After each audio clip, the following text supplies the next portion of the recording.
Kita semua mau berbuah. Amin. Kita semua mau berbuah. Kita semua mau berubah. Kita akan melihat hari ini lebih lagi bagaimana kita bisa berbuah, bagaimana kita bisa berubah. Amin. Mari kita ke 2 Korintus 3 ayat 18. 2 Korintus 3 ayat 18. Kalau saudara, kalau saya agak cepat, tulis ayat ini kembali setelah program ini, membaca lagi. Dan kita semua mencerminkan kemuliaan Tuhan dengan muka yang tidak berselubung.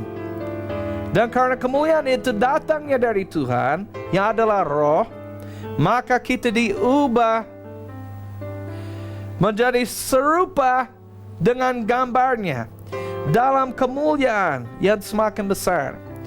Saudara, Musa mengalami kemuliaan Allah saat dia naik gunung itu, tapi dia tidak pernah berubah. Kemuliaan itu menjadi semakin kecil. Saudara, hari ini kita harus tahu, kita mencerminkan berarti kita memandang kemuliaan Allah. Kita melihat kebesaran Allah. Kita melihat kebaikan Allah. Kemudian roh Allah mengubahkan kita. Amin. Saudara, kita semua mau berubah, betul. Sering orang memandang diri mereka sendiri. Mereka melihat, oh saya begini, saya begini. Kita tidak bisa berubah begitu. Hello. Saya tahu ada orang yang marah.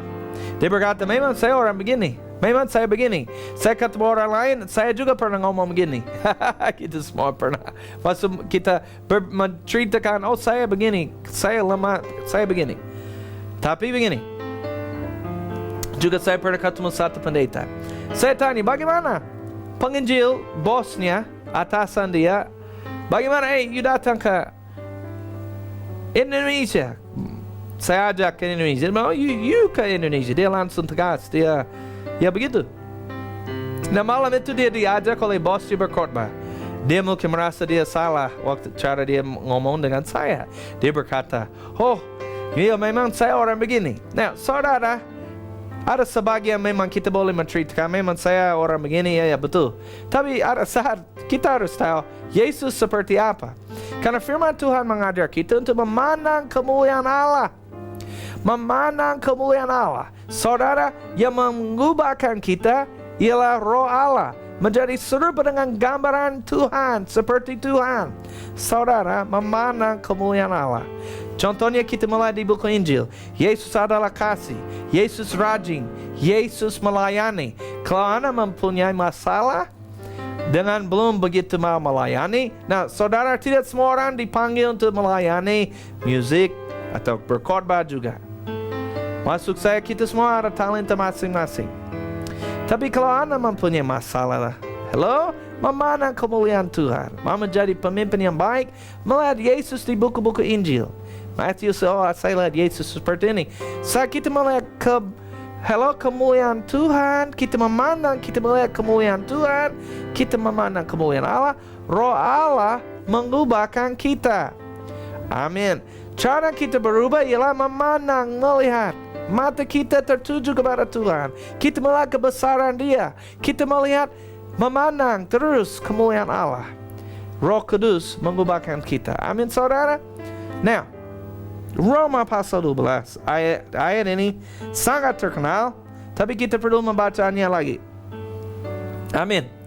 Jadi, karena itu ayat 1. Karena itu saudara-saudara, ayat 1. Demi kemurahan Allah, aku menasihatkan kamu, supaya kamu mempersembahkan tubuhmu sebagai persembahan yang hidup, yang kudus, dan yang berkenan kepada Allah. Itu adalah ibadahmu yang sejati. Ayat 2. Janganlah kamu menjadi serupa dengan dunia. Janganlah kamu menjadi serupa dengan dunia. Jadi orang percaya bisa serupa dengan orang dunia, serupa dengan orang dosa. Tapi berubahlah oleh pembaruan budimu. Pembaruan budimu, sehingga kamu dapat membedakan manakah kehendak Allah, apa yang baik, yang berkenan kepada Allah, dan yang sempurna. Jadi harus ada pembaruan. Dulu saya ingat sewaktu saya percaya akan Yesus, saya suka bernyanyi beberapa band rock saat saya kerja. Saya pernah kerja, kemudian saya kuliah juga. Sebab ayah saya mengajar saya, kalau kamu mau uang, kamu harus kerja. Jadi saya kerja. Saya kerja ekstra dan belajar. Kemudian saya berkata, ya puji Tuhan untuk hal ini, tapi ada saat memang kalau kuliah perlu waktu ya belajar ya. Tapi waktu itu saya diajar begitu benar. Kadang tidur agak kurang juga masuk sekolah begini, but anyway, semua menjadi kebaikan. Tapi begini, saat saya kerja dulu saya menyanyikan lagu-lagu rock yang sebenarnya tidak baik.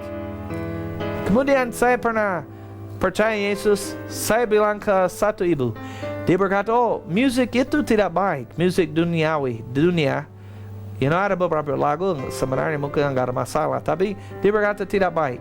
Tapi saya berkata, oh enggak apa-apa, saya hanya suka musiknya, saya enggak ikut kata-kata apa. Jadi dia hanya diam, dia mendoakan saya. Akhirnya saudara, pada suatu malam, saya pergi ke tempat saya bowling, bola bowling, ya olahraga bowling dengan teman. Ada lagu rock yang menyanyikan hal-hal yang tidak baik mengenai Yesus Kristus, mengenai salib Kristus. Kemudian saya melihat itu tidak baik. Kemudian saya langsung tahu, karena di dalam hati saya merasa seperti ada marah di dalam hati. Lagu itu tidak baik, lagu itu berasal dari iblis. Kemudian saya sadar, beberapa lagunya menyanyikan hal mengenai dosa, minum, obatan, seks, atau apapun. Itu tidak baik. Itu bisa masuk dalam akal budi. Kalau orang terus menyanyikan, apalagi lagu itu bisa direnungkan terus-menerus.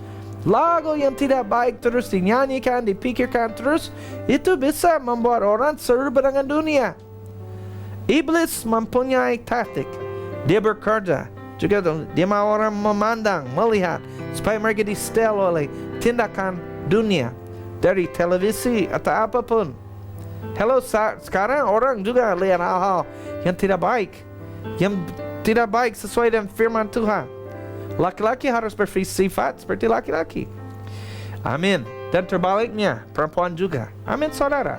Nah, kita percaya begini, harus ada pembaruan dalam akal budi kita. Kalau tidak ada pembaruan dalam akal budi,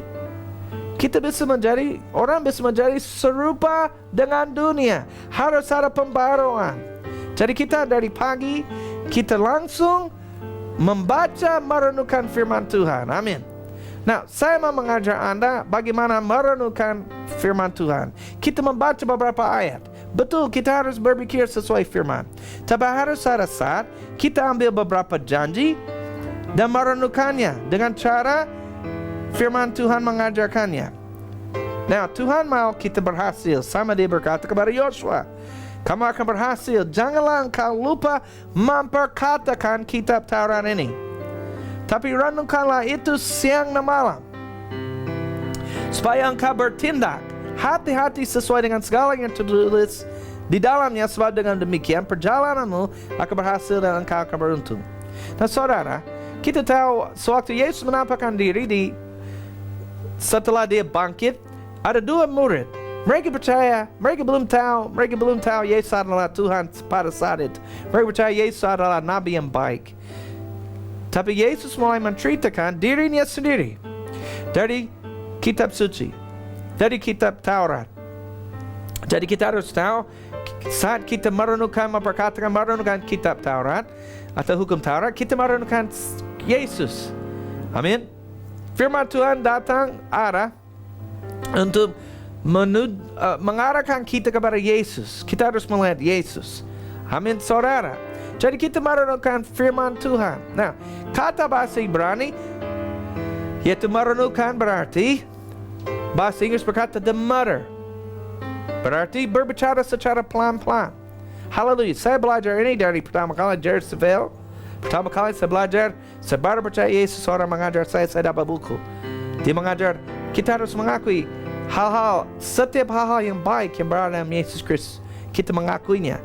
Karena kata merenungkan berarti berbicara secara pelan-pelan kepada diri kita sendiri. Kalau saudara dapat hal ini akan sangat memberkati Anda. Yaitu, saya sering pakai Mazmur 23 ayat 1 sebagai contoh. Tuhan adalah gembalaku, takkan kurang aku. Dan Anda memang membaca beberapa pasal. Saudara perlu pikir, amin, pikir akan firman Tuhan, amin. Tapi juga ada syarat ayat yang Anda perlu merenungkannya. Cara Ibrani, bahasa Ibrani berarti berbicara secara pelan-pelan kepada dirimu sendiri. Dan dengar dirimu sendiri berbicara. Amin, seperti Yosua. Janganlah kau lupa memperkatakan kitab Taurat ini. Tapi renungkanlah itu siang dan malam. Jadi bahasa Ibrani berarti mutter, bahasa Inggris berarti berbicara secara pelan-pelan. Amin. Itu Tuhan adalah gembalaku, takkan kekurangan aku. Amin. Nah, satu ayat Anda perlu merenungkan begitu juga. Markus pasal 11. Ayat ini sangat penting. Markus 11 ayat 23. Yesus berkata, percayalah kepada Allah. Tapi ayat 23, aku berkata kepadamu. Dan membaca ini secara pelan kepada dirimu sendiri. Seperti ini, aku berkata kepadamu, sesungguhnya. Oh, kata itu sesungguhnya. Ini sungguh ini luar biasa. Sesungguhnya barang siapa berkata, itu termasuk saya dan Anda, siapapun. Sesungguhnya barang siapa berkata kepada gunung ini, beranjaklah dan tercampaklah ke dalam laut, asal tidak bimbang hatinya, tapi percaya bahwa apa yang dikatakan itu akan terjadi, maka hal itu akan terjadi baginya. Dan dia membaca beberapa kali. Kadang saya hitung 10 kali. Aku berkata kepadamu, barang siapa berkata kepada, sesungguhnya aku berkata kepadamu, barang siapa berkata kepada gunung ini, beranjaklah dan tercampaklah ke dalam laut, asal tidak bimbang hatinya, tapi percaya bahwa apa yang dikatakan itu akan terjadi, maka hal itu akan terjadi baginya. Ambil ayat itu. Setelah program ini, saat ada waktu, ambil ayat itu, memperkatakan itu, berbicara secara pelan-pelan kepada dirimu sendiri. Amin. Dan hatimu bagaimana, itu akan luar biasa memberkati Anda. Beberapa hari yang lalu saat Anda merenungkan firman Tuhan begini, ini sangat memberkati. Sekali lagi saya memang membaca beberapa pasal. Amin, haleluya. Tapi ambil mungkin 1-2 ayat juga sebelum tidur bisa. Saya pernah mengatakan ini akan bercerita lagi, ya. But saya pernah sebelum tidur, saya juga. Amin, ini sangat penting. Roh yang berada dalam saya lebih besar daripada roh-roh yang berada dalam dunia. Roh-roh yang berada, bukan roh-roh yang berada, roh yang berada dalam diri saya lebih besar daripada roh-roh yang berada dalam dunia. Saya menghadapi apapun, roh yang berada dalam saya dia lebih besar. Saya menghadapi masalah, Anda sudah siap merenungkan firman Tuhan seperti ini. Beberapa hari yang lalu saya lagi merenungkan satu ayat yang saya ada kebutuhan, saya ada masalah. Jadi saya ambil satu ayat, saya merenungkannya, saya berbicara secara pelan-pelan, berulang-ulang kali. Tiba-tiba saya ada masalah dengan orang, hati saya dikuatkan luar biasa. Tiba-tiba saya merasa kasih Allah akan satu musuh saya. Amin. Kemudian saya tahu dia akan mengalami hal-hal yang tidak baik. Kemudian tapi saya kasih. Amin. Dengan demikian perjalananmu akan berhasil dan engkau akan beruntung. Amin. Ini sangat penting. Ini juga mengajar kita merenungkan firman Tuhan juga. Kita memandang kemuliaan Allah. Jadi bagus sekali kalau Anda mau berubah. Kalau Anda sungguh mau berubah. Bagus melihat di dalam ayat, dari ayat-ayat yang menjelaskan siapakah kita di dalam Yesus. Amin. Dan memperkatakan itu.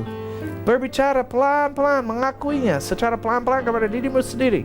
Sebab firman Tuhan berkata, kalau saat kita memandang kemuliaan Allah, Kita akan diubah oleh Roh Allah. Roh Allah akan mengubahkan kita menjadi serupa dengan gambarannya. Dan kita akan mengalami kemuliaan Allah semakin besar. Amin. Jadi, yang kesukaannya ialah Mazmur 1 ayat 2, ialah Taurat Tuhan. Yang merenungkannya siang dan malam. Amin. Dia akan menjadi seperti pohon yang ditanam di tepi aliran air, yang akan menghasilkan buahnya pada musimnya, yang tidak akan layu daunnya. Amin. Dan apa saja yang diperbuatnya berhasil. Amin. Itu Mazmur 1. Tapi juga jangan duduk dalam kumpulan pencemooh, orang yang ngomel, orang yang melawan kehendak Allah, yang membangkang kehendak Allah, yang menjelekkan orang yang mengajar firman. Jangan bersama mereka, jangan duduk bersama mereka. Amin. Tapi yang kesukaannya ialah firman Tuhan. Orang menyukai itu, mereka akan berhasil. Mereka menjadi seperti pohon yang ditanam. Amin. Amin. Di tepi aliran air, selalu ada air. Tidak layu daunnya, berarti akan selalu segar. Yang akan menghasilkan buah pada musimnya, akan selalu menghasilkan buah pada musimnya. Ada musim Anda perlu kemakmuran, ada musim Anda perlu kesembuhan, ada musim Anda perlu hikmat Allah. Amin. Akan menghasilkan buah pada musimnya. Musimnya berarti kapan Anda perlu. Dan firman Tuhan berkata, apa saja yang diperbuatnya berhasil. Nah, Markus pasal 4 berkata, amin, ini sangat penting. Markus 4 ayat 26. Nah, ini kita tahu dari 1 Petrus, firman Tuhan ialah benih yang tidak fana. Benih yang tidak fana. Kita tahu benih fana itu bisa hancur, bisa mati. Tapi firman Tuhan tetap sampai selama-lamanya. Kalau firman Tuhan masuk dalam hati manusia, itu akan menghasilkan buah. Asal benih itu dipelihara. Jadi kita lihat firman. Amin. Nah, tadi kita lihat Mazmur yang merenungkan firman Allah siang dan malam. Dia seperti pohon yang ditanam di tepi aliran air. Nah, saya pernah mengajar hal ini, akan mengajar lagi. Amin. Markus 4:29 berkata, lalu kata Yesus, beginilah hal kerajaan Allah itu. Seumpama orang yang menaburkan benih di tanah, lalu pada malam hari ia tidur, dan pada siang hari ia bangun, dan benih itu mengeluarkan tunas, dan tunas itu makin tinggi. Bagaimana terjadinya tidak diketahui orang itu. Bumi dengan sendirinya mengeluarkan buah. Mula-mula tangkainya, lalu bulirnya. Kemudian butir-butir yang penuh isinya dalam bulir itu. 29. Apabila buah itu sudah cukup masak, orang itu segera menyabit, sebab musim menuai sudah tiba. Dan saudara, janji Allah akan terjadi. Supaya janji Allah terjadi, benih harus masuk ke dalam hati. Jadi saudara bisa ambil ayat-ayat kesembuhan. Saya mengambil dari Yesaya 53. Ini sangat penting. Yesaya 53.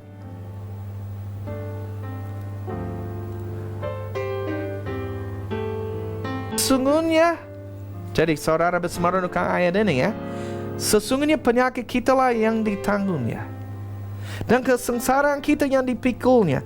Padahal kita mengira dia karena telah dipukul dan ditindas salah. Sesungguhnya penyakit kita lah yang ditanggungnya. Amin. Kita merenungkan ayat yang seperti ini. Amin. Tapi dia tertikam oleh karena pemberontakan kita. Amin. Dia diremukkan oleh karena kejahatan kita. Ganjaran yang mendatangkan keselamatan bagi kita ditimpakan kepadanya. Oleh bilur-bilurnya kita menjadi sembuh. Oleh bilur-bilurnya kita sembuh. Oleh bilur-bilurnya kita menjadi sembuh. Oleh bilur-bilurnya kita telah sembuh. Amin. Satu ayat. Oleh bilur-bilurnya saya sudah sembuh. Oleh bilur-bilurnya saya sudah sembuh. Amin. Baru ini, sebenarnya ini terjadi kemarin malam. Saya nggak rencana bersaksi ini, tapi Roh Kudus berkata bersaksi. Saudara harus tahu firman ini terjadi. Amin. Anak saya oleh anugerah. Kemarin anak saya tiba-tiba ada bintik-bintik merah di mana-mana di tubuhnya. Seperti dia digigit nyamuk di seluruh wajah, di tangannya menjadi merah. Saya melihat dia, saya merasa kasihan betul. Ini yang mungkin berjudul ya, ini paling yang menakutkan saya. Saya rasa agak takut sedikit. Tapi saya ingat firman. Saya merenungkannya. No, sesungguhnya dia sudah menanggung segala macam penyakit. Amin. Saya mengajar anak saya. Kita merenungkan. Saya kasih dia buku kecil. Usianya 11 tahun. Membaca. Ada kuasa dalam perkataan. Hidup dan mati dikuasai lidah. Amin. Dan saya bilang tutup mata. Lihat dirimu sendiri bahwa Yesus sudah menanggung penyakit ini. Amin. Pas saya juga meletakkan tangan, firman Tuhan berkata meletakkan tangan atas orang sakit, mereka akan sembuh. Tapi saya sendiri juga, saya merenungkan firman Tuhan. Saya mengakuinya, saya juga ajak anak saya mengakui secara pelan-pelan. Sesungguhnya dia sudah menanggung segala penyakit kita. Oleh bila-bila Yesus kita sudah sembuh. Saya bilang tutup mata. Amin. Saya minta dia juga tidur di kamar yang sama. Amin. Amin. Kemudian dia mengakui firman. Puji Tuhan. Dia bangun tadi pagi. Amin. Itu semua hilang. Saya lihat sedikit bintik sedikit. Tapi saya syukur itu semua di tangannya merah luar biasa. Kelihatannya wah parah. Untuk saya di cara saya pikir mungkin ini agak serius. Nah memang kalau nggak ada perubahan saudara, kita bawa orang ke dokter nggak masalah. Tapi puji Tuhan firman Tuhan. Saya sangat senang. Saya bilang anak, namanya Cheryl, mari kita mengucap syukur karena firman Tuhan menyembuhkan engkau. Amin saudara. Firman Tuhan sangat ajaib. Jadi ambil ayat-ayat firman, merenungkannya sebelum ada masalah. Oh sesungguhnya dia sudah menanggung segala penyakit kita. Oleh bila Yesus kita sudah sembuh. Oleh bila Yesus kita sudah sembuh. Amin saudara. Merenungkan firman Tuhan. Amin. Saudara, firman Tuhan akan tertanam dalam Anda. Akan melihat-lihat. Lalu malam hari ia tidur, Anda akan tidur. Firman tetap disimpan di hati. Anda tidur, pada hari bangun. Juga siang bangun, benih itu mengeluarkan tunas dan tunas itu makin tinggi. Bagaimana terjadinya tidak diketahui orang itu. Bumi dengan sendirinya, hatimu juga sendiri akan mengeluarkan buah. Mula-mula tangkainya, lalu bulirnya, kemudian butir yang penuh isinya dalam bulir itu, yaitu kesumbuhan jadi. Amin. Amin saudara, Tuhan baik. Firman Tuhan pasti digenapi. Amin. Apa saja juga saya merenungkan firman Allah. Ingat, sarana memandang firman Tuhan, Roh Kudus mengubahkan engkau. Amin. Oh, Anda memandang kemuliaan Allah. Oleh bila saya sudah sembuh, Roh Kudus mengubahkan engkau. Memandang kemuliaan Allah bukan gejala, bukan masalah, bukan kelemahan. Roh Kudus mengubahkan engkau. Amin. Karena kita menyakitkan Anda sudah diselamatkan. Yesus dikirimkan. Amin. Dia datang ke bumi. Sebab begitu besar kasih Allah akan dunia. Dikirimkan Yesus. Yesus menanggung kesalahan kita. Yesus mati di atas salib. Dosa harus dihukum. Saudara, Allah menciptakan manusia yang bersalah, tapi Allah mengirimkan Yesus Kristus. Dia menanggung kesalahan kita. Mengapa? Supaya kita diselamatkan. Darah Yesus menghapuskan dosa kita. Melalui Yesus ada pengampunan dosa. Yesus yang tidak pernah bersalah menanggung kesalahan kita. Dia dihukum untuk kita supaya kita diselamatkan. Hari ketiga setelah Yesus mati, dia menyerahkan nyawanya untuk kita. 3 hari kemudian, dia dibangkitkan oleh Allah. Yesus hidup lagi. Yesus berkata, kalau kamu percayakan aku, walaupun kamu mati, kamu akan hidup. Yesus berkata, akulah jalan kebenaran dan hidup. Melalui aku, kamu bisa datang kepada Bapa. Saudara, firman Tuhan dengan jelas berkata, barang siapa yang berseru kepada Tuhan akan diselamatkan. Roma 10 ayat 9. Amin. Dan Roma 10:9 menjelaskan juga, jika kamu mengaku Yesus sebagai Tuhan dan percaya di dalam hati bahwa Allah telah membangkitkan Yesus Kristus dari antara orang mati, kamu diselamatkan. Ikut pengakuan ini untuk meyakinkan Anda diselamatkan. Katakan, saya percaya Yesus adalah Tuhan. Saya percaya bahwa Allah telah membangkitkan Yesus Kristus dari antara orang mati. Saudara, Anda diselamatkan. Amin. Jangan ragu lagi. Silakan ke Facebook, membaca renungan. Setiap orang yang percaya bisa. Jam yang sama minggu depan. Tuhan memberkati. God bless.